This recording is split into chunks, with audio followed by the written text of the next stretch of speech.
नमस्कार साथियों, मैं विनय हार्दिक वेलकम करता हूं आपका अपने YouTube चैनल उत्कृष्ट एकेडमी अयोध्या पर। हम लोगों ने पिछली क्लास में पढ़ा था चतुर्भुज पे कुछ क्वेश्चंस, है ना, जो कि आपके बेसिक क्वेश्चंस थे। तो आज जो है हम लोग उसी में थोड़ा आगे बढ़ेंगे। और चतुर्भुज में एक लास्ट होता है, आपने समांतर चतुर्भुज पे किया था क्वेश्चन, सम चतुर्भुज पे किया था, आपने वर्ग और आयत से रिलेटेड कुछ क्वेश्चन करे थे, कुछ नहीं करे थे, है ना। तो वर्ग और आयत पे 1 नंबर का सवाल आपका पूछा जाएगा। आयत में कभी कभार लंबाई चौड़ाई दे दी जाएगी तो आपसे क्षेत्रफल पूछ लिया जाएगा। तो इन सब प्रकार से बाकी एक सवाल जरूर पूछा जाता है। जैसे मैं एक क्वेश्चन की बात करूं तो वर्ग से एक क्वेश्चन ऐसा पूछा जा सकता है। जैसे क्वेश्चन क्या है कि यदि एक वर्ग का क्षेत्रफल आपको दे दिया जाए 64 वर्ग मीटर है, मीटर स्क्वायर है। यदि एक वर्ग का क्षेत्रफल 64 वर्ग मीटर स्क्वायर है तो उस वर्ग के विकर्ण की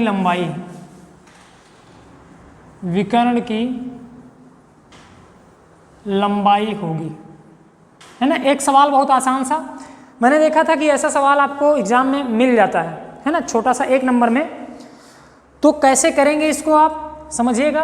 आपको कुछ नहीं करना है। आप जानते हो कि सर हमने शुरुआत में ही पढ़ा था कि वर्ग जो होता है ना, ये है वर्ग, इसकी सभी भुजा बराबर होती है, ABCD, इसकी प्रत्येक भुजा क्या होगी, बराबर होगी। और अगर प्रत्येक भुजा बराबर है तो मैंने बताया था कि उस बराबर भुजा को हम क्या मान लेते हैं, A मान लेते हैं। आपको पता है कि इस वर्ग की भुजा जो है वो क्या है, वर्ग की भुजा है A, और इसका क्षेत्रफल जो होता है ये भी आप जानते हो कि सर वर्ग का क्षेत्रफल क्या होता है, भुजा का स्क्वायर होता है ना। क्षेत्रफल क्या होता है, भुजा का स्क्वायर। अगर क्षेत्रफल भुजा का स्क्वायर होता है और क्षेत्रफल दिया गया है कितना है, 64 वर्ग मीटर स्क्वायर, तो आप कहोगे सर इसको हम बराबर कर सकते हैं, क्योंकि क्षेत्रफल यहाँ A स्क्वायर है, इसके हिसाब से जो माना है हमने, और दिया गया है कितना, 64 वर्ग मीटर। तो आप कहोगे सर A स्क्वायर की वैल्यू अगर 64 है तो A का मान निकालने के लिए स्क्वायर इधर जाता है तो क्या हो जाता है, अंडर रूट। और अंडर रूट 64 का मान निकालना मैंने आपको बताया है वर्गमूल में, ध्यान देंगे आप, तो ये हो जाता है 2 3 6, 2 दूना 4, फिर ये 2 से 16, फिर ये 2 से 8, फिर ये 2 से 4, और फिर ये 2 से 2, फिर ये 2 से 1, और इसको मैंने कहा था जोड़ा बना लेंगे और गुणा कर लेंगे, 2 दूना 4 दूना 8। तो आप कहोगे सर A का मान कितना आ जाएगा, 8 मीटर। यानी इस वर्ग की भुजा हमें मिल गई, भुजा ही माना था हमने A, तो इसकी भुजा हमें कितना मिल गई, 8 मीटर मिल गई। तो आप कहते हो सर इसके विकर्ण की लंबाई जो होती है, वर्ग के विकर्ण की लंबाई अगर हम निकालेंगे तो वर्ग के विकर्ण की लंबाई होती है A अंडर रूट 2, भुजा रूट 2, और भुजा का मान आपको कितना पता चल गया, 8। तो आप कहोगे sir 8 under root 2 centimetre, sorry metre में दिया गया है, तो मीटर आपका क्या हो जाएगा, आंसर हो जाएगा, इसके विकर्ण की लंबाई, है ना। तो मैं उम्मीद करता हूं कि आप ये सवाल अच्छे से समझ पाए होंगे, है ना। तो चलिए अगले सवाल की तरफ बढ़ते हैं। तो ऐसे छोटे छोटे प्रश्न आपको मिलते रहेंगे, है ना। एक सवाल की तरफ बढ़ते हैं हम लोग। वो सवाल क्या है, अगर आपसे ऐसा कहा जाता है, देखिएगा कि कोई वर्गाकार मैदान है ना। मैं सवाल लिखता हूँ, मैं आशा करता हूँ कि आप समझ पा रहे होंगे ऐसे क्वेश्चंस को। अगर आपसे सवाल पूछा जाए, क्वेश्चन दिया गया है, यदि किसी वर्गाकार मैदान का क्षेत्रफल, यदि किसी वर्गाकार मैदान का क्षेत्रफल 121 मीटर स्क्वायर है ना, क्या दिया गया है, 121 मीटर स्क्वायर। और आपसे कहा जाता है कि यदि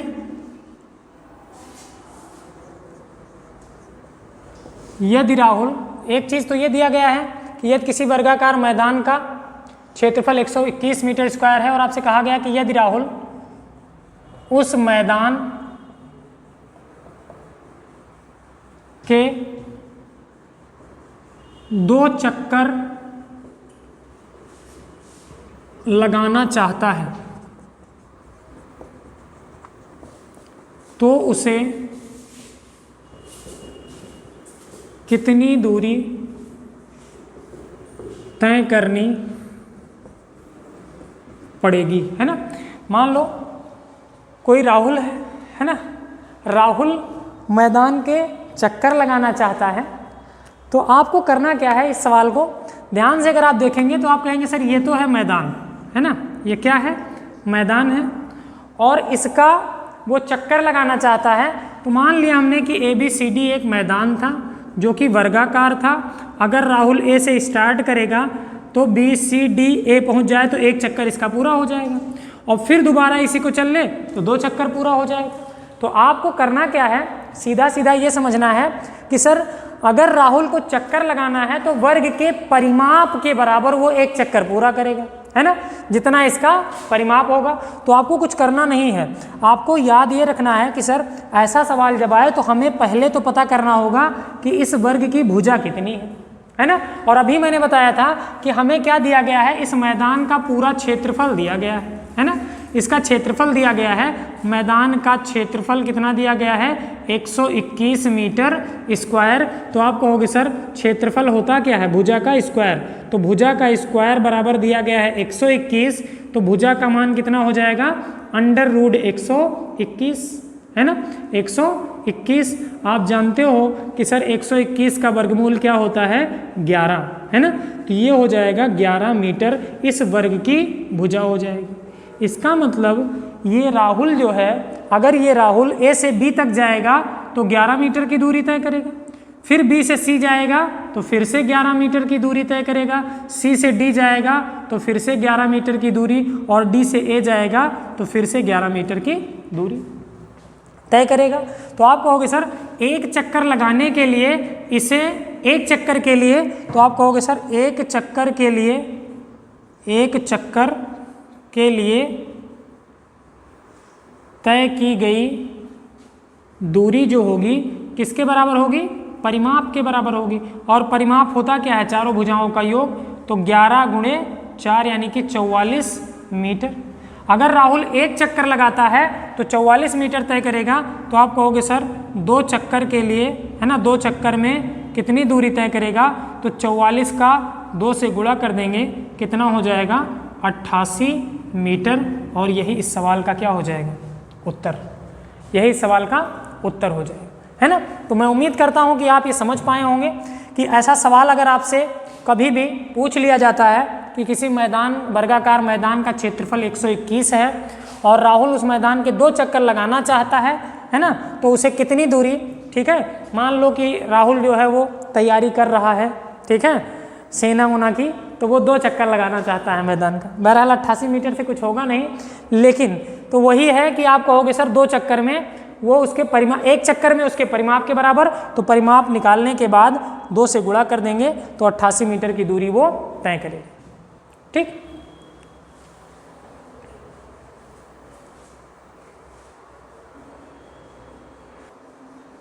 तो अगले क्वेश्चन की तरफ बढ़ते हैं हम लोग, इसको मिटा के। मैं उम्मीद करता हूँ कि ये सवाल आप समझ गए होंगे। चलिए फिर, तो वर्ग से एक छोटे छोटे प्रश्न ऐसे आपके बन सकते हैं, है ना, और बहुत ज़्यादा वर्ग आयत नहीं पूछा जाता है। चतुर्भुज से समलंब का एक सवाल पूछा ही जाएगा, क्योंकि अक्सर पूछ लिया जाता है, तो मैं उम्मीद करता हूँ कि इस बार भी पूछा जाएगा। और ये भी मत सोचिएगा कि वर्ग आयत से सवाल नहीं आएंगे, पूछ लिए जाते हैं सवाल कभी कभी। तो आगे बढ़ते हैं अगले सवाल की तरफ। अब जैसे आयत में अगर आपसे सवाल पूछा जाएगा, तो मैं उम्मीद करता हूँ कि आप आयत का फार्मूला अगर याद किए होंगे तो क्षेत्रफल वगैरह के क्वेश्चन आपके आयत से क्लियर हो जाएंगे, है ना।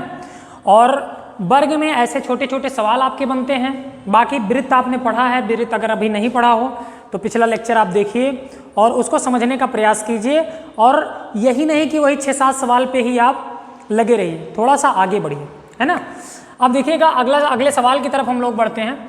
अगला मैंने आपको बताया था कि समलंब क्या होता है।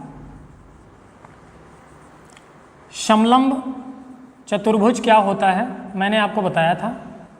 समलंब चतुर्भुज क्या होता है, मैंने आपको ये बताया था कि ऐसा कोई चतुर्भुज जिसके आमने सामने की भुजा का केवल एक युग्म समांतर हो, है ना। तो ध्यान ये दीजिएगा आप आमने सामने की भुजा का केवल एक युग्म समांतर होने का मतलब है कि यहाँ पे AB जो है वो CD के समांतर होगा। अच्छा, यहाँ पे सिर्फ समांतर होना चाहिए, कोई ज़रूरी नहीं है कि वो बराबर होगा, है ना, बराबर वो नहीं होगा, ठीक, समांतर होने से बात की गई है। और बाकी AD और CB जो है वो समांतर नहीं होंगे, यानी कि आप कह सकते हो कि सर AB और CD जो है वो कैसी भुजा हैं, असमांतर भुजा। ये आप पढ़ चुके हो, पहले से मैं बता चुका हूँ। यहाँ पे आपको जानना क्या है, आपको जानना ये है कि सर ये जो AB है, ये AB है, अगर इसकी लंबाई को हमने A मान लिया और CD की लंबाई को हमने क्या मान लिया, B मान लिया, और हमने ये कह दिया कि इनके बीच की दूरी जो है लंबवत दूरी वो क्या है, H है ना, इनके बीच की लंबवत दूरी क्या है, H है। तो मैंने आपको बताया था कि इस सुंदर से समलंब का क्षेत्रफल जो हो जाएगा वो क्या हो जाएगा, आपको पता है कि सर इसका जो क्षेत्रफल होता है 1/2 समांतर भुजाओं का योग, समांतर भुजाओं का योग, और इनटू में ऊंचाई हो जाएगी, है ना, क्या हो जाएगी, ऊंचाई। तो क्षेत्रफल के लिए ये फार्मूला आपको समलंब में याद रखना है। एक बहुत ही आसान सा सवाल एक नंबर में आपसे पूछा जाएगा, श्योर है, अगर किस्मत अच्छी रही तो, है ना। और जैसा आप जानते हैं कि थर्ड सेमेस्टर का नंबर भी आपको फोर्थ सेमेस्टर के हिसाब से ही दिया जाएगा, तो आप जैसा प्रदर्शन करेंगे यहाँ पे वैसे आपका नंबर बढ़ेगा। तो ये बात जरूर ध्यान में आप रखिएगा कि इस बार अच्छे नंबर आपको लाने हैं, है ना, मैथ में। तो चलिए एक क्वेश्चन लगाते हैं समलंब पे। मैं उम्मीद करता हूँ कि आपको समांतर भुजाएं पता है कि सर ये A और B समांतर भुजाएं हैं, यानी आप इसको ऐसे भी कर सकते हो 1/2 A + B, और इंटू ऊंचाई इसकी क्या है, H है, तो आप कह सकते हो कि इसका ये क्षेत्रफल हो जाएगा, ये फार्मूला हो जाएगा, ठीक है। यही जानना है आपको, ज़्यादा कुछ नहीं जानना है। अभी तक ऐसा नहीं हुआ है कि कुछ अलग सवाल आया हो, अभी तक समलंब पे सिर्फ एक सवाल क्षेत्रफल पे आता है।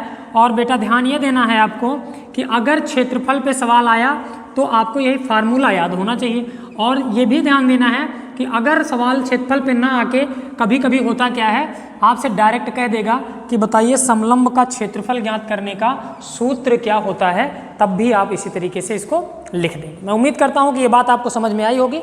एक सवाल हम लोग लिखते हैं, सवाल दिया गया है, पहला सवाल जो कि आपका BTC के एग्ज़ाम में पूछा ही गया है ना, BTC के एग्ज़ाम में शायद 2016 में। तो समलंब की दिया गया है, एक समलंब की समांतर भुजाएं, एक समलंब की समांतर भुजाएं, भुजाएं जानते हैं ना, भुजाएं 15 मीटर और क्या दिया गया है, 8 मीटर हैं, 15 मीटर और 8 मीटर हैं, 8 मीटर हैं। आगे देखिए कह रहा है उनके बीच की लंबवत दूरी, उनके बीच की लंबवत दूरी कितना है, 12 मीटर है, 12 मीटर है, ठीक है। कह रहा है समलंब का क्षेत्रफल ज्ञात कीजिए। तो आपको बताना है समलंब चतुर्भुज का क्षेत्रफल ज्ञात कीजिए, यही आपको बताना है। चलिए हम लोगों के सामने क्वेश्चन दिया गया है। जब भी आपसे ऐसा सवाल आएगा समलंब का, आपको तुरंत समझ लेना है कि सर दो समांतर भुजाएं होंगी, उनके बीच की दूरी होगी, बस वही मतलब है। देखो कह रहा है कि एक सुंदर सा समलंब अगर हम बना के तैयार कर लेते हैं, देखिएगा अगर आप फिगर बना देंगे तो एक एग्जामिनर के ऊपर अच्छा इफेक्ट जाएगा, है ना। जब आप एग्जामिनर देखेगा आपकी कॉपी तो लगेगा कि हाँ थोड़ा बहुत जानकारी है, समलंब का फिगर आपके माइंड में है। आप कहेंगे सर भुजाएं 15 मीटर और क्या दी गई, 8 मीटर। तो आप कहोगे सर एक 15 मीटर दी गई है और एक क्या दी गई है, 8 मीटर। ये समांतर भुजाएं हैं और ये भी कह रहा है कि इनके बीच की दूरी जो है, लंबवत दूरी कितने मीटर है, 12 मीटर है। तो ये ABCD आपका क्या था, एक समलंब था। आपको पता है ना, आप जानते हैं कि समलंब ये सॉल्यूशन में आप लिखेंगे, समलंब का क्षेत्रफल आपको पता है 1/2 है ना, 1/2 क्या होता है, समांतर भुजाओं का योग और इनटू में क्या होती है ऊंचाई, यही जानते हैं आप। तो आप यहीं पे रख देंगे 1/2 समांतर भुजाओं का योग का मतलब क्या हो गया, पहली समांतर और दूसरी मतलब दोनों समांतर भुजाएं कितनी कितनी है 15 और 8, तो 15 + 8 है ना, इनका योग करना है। और इनटू में ऊंचाई की जगह पे क्या रखेंगे 12, तो आप यही 12 रख दीजिए। तो आप कह सकते हो कि सर 1/2 इंटू 15 8 कितना हो गया 23 और गुणे में कितना हो गया 12, तो आप ये कह देंगे सर 2 × 12 और 23 छक्का कितना हो गया 138, हाँ 3 × 18 और ये हो जाएगा 6 दूना 12 और 1 13, 138 मीटर स्क्वायर, यही हमारा क्या हो जाएगा आंसर, है ना। देखो बेटा ध्यान देना, यूनिट कभी गलत मत करना, यहाँ मीटर है और क्षेत्रफल जब निकाला जाता है तो मीटर और मीटर क्या हो जाता है गुणा, तो मीटर स्क्वायर में आता है, तो यूनिट गलत नहीं करेंगे आप लोग, नहीं तो आपका उत्तर क्या हो जाएगा गलत हो जाएगा, है ना। तो 138 मीटर स्क्वायर जरूर लिखिएगा और यही हमारा इस सवाल का क्या हो जाएगा आंसर। मैं उम्मीद करता हूँ कि आप ये सवाल समझ पाए होंगे, जो कि आपके एग्जाम का सवाल है, एज इट इज़ बोले तो डिट्टो, है ना, वही सवाल है जो आपके एग्जाम में पूछा गया था। चलिए हम लोग 1-2 एग्जाम्पल और करते हैं जो कि आपके एग्जाम में आ सकते हैं या इस तरीके से पूछे जा सकते हैं। चलिए आगे बढ़ते हैं। समलंब, अच्छा फार्मूले पे ही सवाल पूछा जाता है तो आपको सबसे खास बात है कि फार्मूला जरूर याद होना चाहिए, है ना, फार्मूला जरूर याद होना चाहिए, नहीं तो काम नहीं चलेगा, है ना। कुछ लोगों को ये एडवांस वाला पोर्शन समझने में समस्या हो रही है, तो बेटा इसलिए हो रही है क्योंकि दुश्मनी सबसे ज़्यादा इसी सब्जेक्ट से है, मेरे वाले से, है ना। थोड़ा सा मोहब्बत इससे भी दिखाइए आप, ठीक है, तभी ये आएगा। और वैसे भी पता है कि मोहब्बत किसी से आप दिखाते हैं तो वही करीब होता है आपके, ठीक है। तो गणित से भी थोड़ा बहुत मोहब्बत दिखाना है आपको, ठीक है। चलिए आगे बढ़ते हैं। अगला सवाल हम लोग लिखते हैं, देखिएगा, किसी समलंब चतुर्भुज की, क्वेश्चन है आपके सामने, किसी समलंब चतुर्भुज की दो समांतर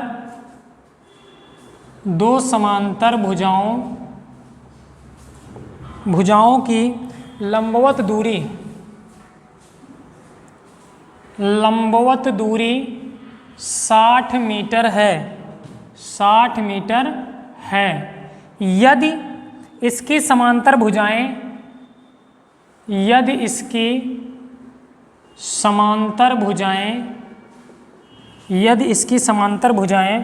40 मीटर और 130 मीटर हैं, 130 मीटर हैं, तब आपको बताना है समलंब का क्षेत्रफल क्या होगा, है ना, समलंब का क्षेत्रफल क्या होगा। बिल्कुल सेम क्वेश्चन, कुछ नहीं करना है आपको इसमें, आपको सिर्फ इतना ध्यान रखना है कि सर अगर ये एक समलंब हम बनाकर तैयार करते हैं, ये समलंब बनाकर तैयार करते हैं, तो सबसे पहले तो कह रहा है कि ये दोनों जो समांतर भुजाएं हैं इनके बीच की लंबवत दूरी कितना है 60 मीटर। आप ध्यान से देखेंगे तो दिया गया है कि इनके बीच की लंबवत दूरी 60 मीटर है और इन दोनों भुजाओं की लंबाइयाँ, पहली तो है 130, है ना, ध्यान देना, समांतर भुजाएं, तो ये बड़ी वाली है ना, पहले दिया गया कितना 40 मीटर, तो ये छोटी वाली क्या है 40 और ये वाली कितना है 130 मीटर। आपको पता है कि सर इसका क्षेत्रफल तो होता है 1/2 समांतर भुजाओं का योग और इनटू में ऊंचाई, तो आपको कुछ नहीं करना है, 1/2 समांतर भुजाएं क्या क्या हैं 130 और 40, तो 40 + 130 और इनटू में ऊंचाई कितना है 60, तो आप कहोगे सर 1/2 और 130 और 40 कितना हो जाएगा 170 और गुणे में ये 60, 2 से कितनी बार में 30 बार में 17 × 51 और 2 0 बढ़ जाएगा, वर्ग मीटर या मीटर स्क्वायर आपका क्या आ जाएगा आंसर, है ना। ध्यान दीजिएगा, वर्ग मीटर लिखा जाए या लिखा जाए मीटर स्क्वायर, दोनों बातें क्या हैं एक है, ये इस स्क्वायर को वर्ग भी लिख सकते हैं आप, ठीक है, तो आप लिख सकते हैं, ये हो जाएगा आपका 5100 वर्ग मीटर। मैं उम्मीद करता हूं कि ये सवाल भी आपको समझ में आया होगा। कैलकुलेशन कहीं ऐसा नहीं है कि इसमें आपको कुछ समझना हो, ठीक है, सिर्फ फार्मूले पे रखना था, कैलकुलेट कर लेना था, तो आपको बिल्कुल भी टेंशन नहीं लेना है, ऐसे सवाल आपके एग्जाम में आते रहे हैं और आएंगे भी, ठीक। चलिए एक सवाल और करते हैं, कभी कभी होता क्या है कि क्षेत्रफल दे दिया जाता है और कुछ अगला आपसे भुजा उजा पूछी जाती है, तो उस पर आधारित है ना, मतलब समलंब में ऐसे भी सवाल पूछे जा सकते हैं। तो एक क्वेश्चन और मैं करवाता हूँ आगे बढ़ के, चलिएगा देखिएगा आप लोग।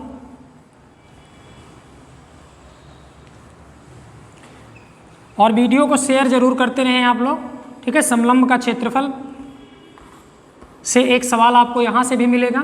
अभी मैं एक चतुर्भुज पे और लास्ट वीडियो बनाऊंगा, क्योंकि उसमें कुछ बच्चों को समस्या आ रही है, तो मेरे पास मैसेज आया है उसके बारे में। जैसे कि प्रमेय जो होती है चतुर्भुज में, है ना, जैसे आपसे पूछा जाता है कि बताइए, आपसे सवाल पूछ लिया जाएगा कि समांतर चतुर्भुज के विकर्ण बराबर होते हैं, इसे सिद्ध कीजिए, है ना। ऐसा ज्योमेट्री वाला सवाल आ जाता है कि सिद्ध कीजिए समांतर चतुर्भुज का क्षेत्रफल बराबर होता है ना, समांतर चतुर्भुज के विकर्ण बराबर होते हैं, है ना।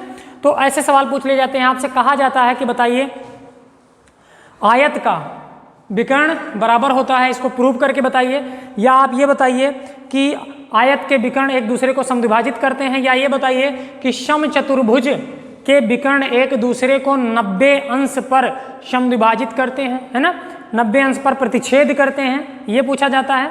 तो ऐसे सवाल भी आपसे पूछे जा सकते हैं। तो इस पे भी हम लोग एक वीडियो में चर्चा करेंगे, जिसमें हम लोग पहुंचेंगे कहाँ, क्लास 7 और 8 में, है ना, क्योंकि ये सारे सवाल वहीं पे हम लोग पढ़ते थे। क्लास 7 प्रमेय लिख के दिया होता था कि प्रमेय 1, प्रमेय 2, प्रमेय 3, तो वो सारी चीज़ें, तो वहाँ से भी सवाल आपके यहाँ आ सकते हैं। चलिएगा अगले सवाल की तरफ बढ़ते हैं हम लोग। क्या है समलंब चतुर्भुज? समलंब चतुर्भुज का क्षेत्रफल आपको, अच्छा सॉरी, हाँ, समलंब चतुर्भुज की दो समांतर भुजाओं के बीच की दूरी ज्ञात कीजिए यदि समलंब का क्षेत्रफल 250 मीटर स्क्वायर है तथा दो समांतर भुजाओं की लंबाई क्रमशः 15 है, ये 15 मीटर और 10 मीटर है, ठीक है। तो मैं उम्मीद करता हूँ कि आपको दिखाई दे रहा होगा और इस सवाल को आप लगा लिए होंगे अब तक, ठीक है। बस ध्यान आपको ये देना है कि इस बार क्या दिया गया है, क्षेत्रफल दिया गया है और आपको दोनों भुजाओं के बीच की दूरी निकालनी है। चलिए आइए देखते हैं कैसे इस सवाल को करेंगे। आप सीधा सीधा क्या करोगे, सबसे पहले तो चेक कर लो कि इसमें क्या क्या दिया गया है आपको। ये दिया गया है समांतर भुजाओं की लंबाइयाँ 10 मीटर और 15 मीटर, इनके बीच की दूरी आपको नहीं पता है, यानी ये h का मान निकालना है आपको, और इसका क्षेत्रफल दिया गया है, कितना दिया गया है, 250, है ना, इसका क्षेत्रफल दिया गया है 250। तो आपको पता है कि सर इसका क्षेत्रफल होता है 1/2 समांतर भुजाओं का योगफल इंटू ऊंचाई, और इसका मान आपको पहले दे दिया गया है ना। क्षेत्रफल बराबर कितना दिया गया, 250। बस जो जो चीज़ें पता है उठा के इसी में रख दो, आपको आंसर मिल जाएगा। आपको क्या क्या पता है, 1/2 समांतर भुजाओं की दूरी, समांतर भुजाएं आपको पता है 15 + 10 25, h आपको नहीं पता है, निकालना है, और ये हो गया 250। आपको पता है कि सर ये हो जाएगा 1/2 इंटू 15 और 10 कितना हो जाएगा, 25, और गुणे में h बराबर कितना हो जाएगा, 250। अब आपको क्या करना है, आप कहोगे सर इस 2 को उधर भेज दें अगर हम, तो ये हो जाएगा 25 गुणे h बराबर 250 गुणे में क्या हो जाएगा, 2, है ना, 2 उधर चला जाएगा, 250 गुणे 2। अब यहाँ 25 है, तो 25 से ये 250 कितनी बार में कट जाएगा, 25 से कम 25 और 0 बढ़ जाएगा, तो h का मान क्या बच गया फाइनली, 10 गुणे 2 यानी कि 20 मीटर, है ना, 20 मीटर आपका ये ऊंचाई पता चल गई, ठीक। मैं उम्मीद करता हूं कि ये सवाल आप समलंब का समझ चुके होंगे, ठीक है, जो कि है 20 मीटर्स, ठीक है। समलंब की ऊंचाई या दोनों भुजाओं के बीच की दूरी आपको नहीं पता थी, जो कि पता चल गई होगी कि सर ये 20 मीटर है, ठीक है। तो ये सवाल भी आप अच्छे से समझ पाए होंगे। बस आप सोच लीजिए कि कभी होगा क्या, हो सकता है एक भुजा ये ना दी रही हो, वो दूरी दी गई हो, छोटी भुजा दी गई हो, बड़ी भुजा पूछ लिया जाए क्षेत्रफल देके। कभी क्या होगा, दोनों भुजा दी गई होगी, क्षेत्रफल दिया होगा तो ऊंचाई पूछ लिया जाएगा। तो एक चीज मिसिंग रहेगा, बस यही ध्यान देना है आपको, है ना। तो चलिए फिर आज के लेक्चर में बस इतना ही रखते हैं, है ना। अच्छा, एक सवाल और करवा देते हैं, चलिए एक क्वेश्चन और लिख लीजिए, अभी थोड़ा सा समय बचा हुआ है तो, ठीक है। एक क्वेश्चन और लिख लीजिए समलंब पे, और मैं उम्मीद करूंगा कि अगर आप इतने सवाल लगा लेते हैं तो, चूंकि समलंब से एक ही क्वेश्चन आना है, 1 नंबर का आ जाता है, तो आपका ये क्लियर हो जाएगा। बाकी आप पढ़ाई करते रहिए और भी सब्जेक्ट पे ध्यान देते रहिए। गणित में भी हम लेके चल रहे हैं जो हो सकता है। बाकी सबसे इम्पॉर्टेंट इसके बाद वाला हम लोग लेक्चर शुरू करेंगे, जो चक्रीय चतुर्भुज वाला है, वो तो समझ ही लीजिए कि वहाँ से एक क्वेश्चन आपको पक्का मिलेगा ही मिलेगा, है ना, क्योंकि हर बार वहाँ से सवाल मिलता है। तो वृत्त वाला मामला और चक्रीय चतुर्भुज, ये सारी बातें अगर आप पढ़ लेते हैं तो एक सवाल आपको वहाँ से भी मिलेगा। सर्कल दिया गया है, सर्कल में अभी ज्योमेट्री वाला पार्ट हम लोगों ने नहीं पढ़ा है, तो उसको भी हम लोग पढ़ेंगे। और चक्रीय चतुर्भुज, तो वृत्त और चक्रीय चतुर्भुज साथ में हम लोग पढ़ेंगे, तो वहाँ से भी आपको बिल्कुल क्लियर हो जाएगा, ठीक है। चलिए एक लास्ट क्वेश्चन हम लोग करते हैं समलंब पे। देखिएगा दिया गया है, अच्छा इसको समझने से पहले आप एक चीज़ और समझिएगा। जैसे मान लो एक सवाल आप लोगों ने देखा होगा, डीएलएड में हो सकता है 3rd सेमेस्टर में देखा हो, या हाँ 3rd सेमेस्टर में ऐसे सवाल देखे होंगे आपने, या मान लो नहीं देखा है तो आप देख लीजिए। आपसे कहा जाता है कि कोई निश्चित एरिया है, जैसे मान लो ये वर्ग है और इसका क्षेत्र, जितने क्षेत्र को ये कवर करता है, इसी को हम क्या कहते हैं, इसका क्षेत्रफल कहते हैं, है ना। वर्ग के चारों भुजाओं द्वारा जो क्षेत्र कवर किया गया है, उसी क्षेत्र को हम क्या कहते हैं, क्षेत्रफल कहते हैं, ठीक। अगर कहा जाता है कि बताओ ये जो क्षेत्रफल है ये 100 मीटर स्क्वायर है, इस वर्ग का क्षेत्रफल जो है वो कितना है, 100 मीटर स्क्वायर है, 100 मीटर स्क्वायर है। और ये मान लो एक खेत है ना, ये मान लो क्या था, एक खेत था। और ये कैसा खेत था बेटा, ये खेत था वर्गाकार खेत, ठीक है। वर्गाकार एक खेत था और इसका जो क्षेत्रफल था इस खेत का वो कितना था, 100 मीटर स्क्वायर। और आपसे ये कहा जाता है कि इस खेत में बुआई कराने का, है ना, निराई गुड़ाई बुआई सब जानते हैं आप, तो बुआई कराने का जो खर्चा आता है वो 1 मीटर स्क्वायर में, या इसी को कहते हैं कि प्रति वर्ग मीटर, चाहे कहा जाए 1 मीटर स्क्वायर या कहा जाए प्रति वर्ग मीटर। तो आपसे अगर ये कहा जाए कि इस खेत में प्रति वर्ग मीटर जो खर्चा आता है वो 20 रुपये का खर्चा आता है बुआई कराने में, तो इस खेत में टोटल खर्चा कितना आएगा बुआई करवाने का। तो आप कहेंगे सर अगर 1 मीटर स्क्वायर में यानी प्रति वर्ग मीटर जो खर्चा है वो 20 रुपये का है, तो इस पूरे खेत का क्षेत्रफल जो है वो कितना है, 100 मीटर स्क्वायर। तो 100 मीटर स्क्वायर में कितना खर्चा आएगा, तो आप कहोगे सर अगर 1 मीटर स्क्वायर में 20 रुपये लगते हैं तो 100 मीटर स्क्वायर में इसका 20 गुना लगेगा। तो आप कहोगे सर 20 गुणे 100, जो कि आ जाएगा कितना, 2000 रुपये, और यही टोटल क्या हो जाएगा, खर्चा आ जाएगा। ऐसा सवाल आपने देखा होगा। तो चूंकि समलंब का सवाल है तो आपको अगर सवाल वहाँ भी मिल जाएगा ऐसा वर्ग में, तो आप वहाँ भी ऐसे कर पाएंगे। अगर मान लो समलंब में या कहीं पे भी आपको ऐसा मिल जाए तो आप किस तरीके से करेंगे, इसी पे आधारित एक सवाल है। पहले मैं सवाल लिख देता हूँ, आप लोग लगाने का प्रयास करिएगा वीडियो को रोक के, और अगर नहीं आता है तो तुरंत आप लोग देख लीजिएगा, है ना। मैं उम्मीद करता हूँ कि आप लगा पाएंगे।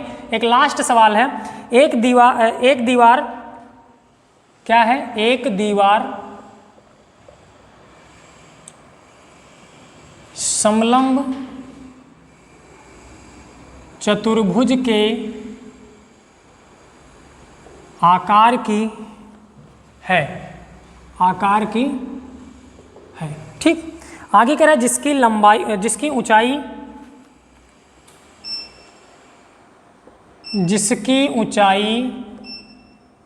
8 मीटर है 8 मीटर है तथा समांतर भुजाओं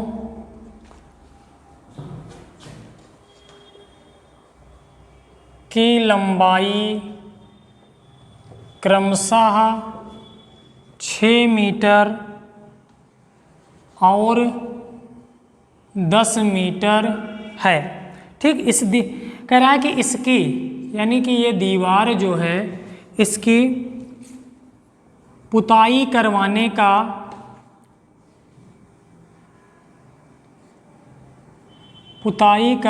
का खर्च दिया गया है। खर्च ज्ञात करें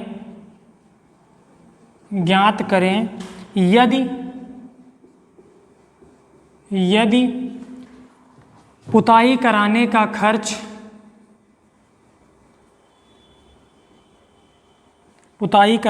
खर्च 25 रुपये